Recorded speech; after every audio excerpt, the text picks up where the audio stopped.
تب اسحاق نے یعقوب کو بلایا اور اسے دعا دی اور اسے تاکید کی کہ تو کینانی لڑکیوں میں سے کسی سے بیاہ نہ کرنا، تو اٹھ کر فدان آرام کو اپنے نانا بیتویل کے گھر جا اور وہاں سے اپنے ماموں لابن کی بیٹیوں میں سے ایک کو بیاہ لا، اور قادر مطلق خدا تجھے برکت بخشے اور تجھے برومند کرے اور بڑھائے کہ تجھ سے قوموں کے جتھے پیدا ہوں۔ ایساؤ ایک اور بیوی بیاہ لیتا ہے، اور وہ ابراہام کی برکت تجھے اور تیرے ساتھ تیری نسل کو دے کہ تیری مسافرت کی یہ سرزمین جو خدا نے ابراہام کو دی تیری میراث ہو جائے۔ سو اسحاق نے یعقوب کو رخصت کیا، اور وہ فدان آرام میں لابن کے پاس جو ارامی بیتویل کا بیٹا اور یعقوب اور ایساؤ کی ماں ربکا کا بھائی تھا گیا۔ پس جب ایساؤ نے دیکھا کہ اسحاق نے یعقوب کو دعا دے کر اسے فدان آرام کو بھیجا ہے تاکہ وہ وہاں سے بیوی بیاہ کر لائے، اور اسے دعا دیتے وقت یہ تاکید بھی کی ہے کہ تو کنانی لڑکیوں میں سے کسی سے بیاہ نہ کرنا، اور یعقوب اپنے ماں باپ کی بات مان کر فدان آرام کو چلا گیا۔ اور ایساؤ نے یہ بھی دیکھا کہ کنانی لڑکیاں اس کے باپ اسحاق کو بری لگتی ہیں، تو ایساؤ اسماعیل کے پاس گیا اور مہلت کو جو اسماعیل بن ابراہام کی بیٹی اور نبایوت کی بہن تھی بیاہ کر اسے اپنی اور بیویوں میں شامل کیا۔ بیتیل میں یعقوب کا خواب۔ اور یعقوب بیر سبا سے نکل کر ہاران کی طرف چلا، اور ایک جگہ پہنچ کر ساری رات وہیں رہا، کیونکہ سورج ڈوب گیا تھا،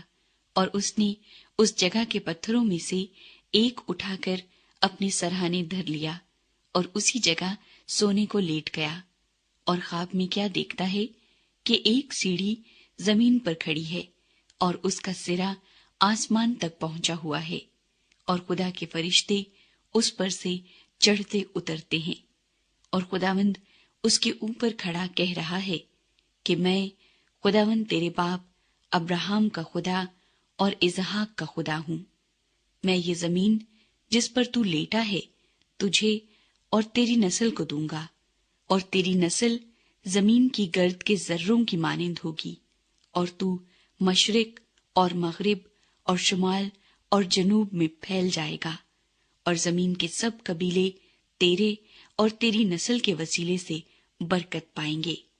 اور دیکھ، میں تیرے ساتھ ہوں،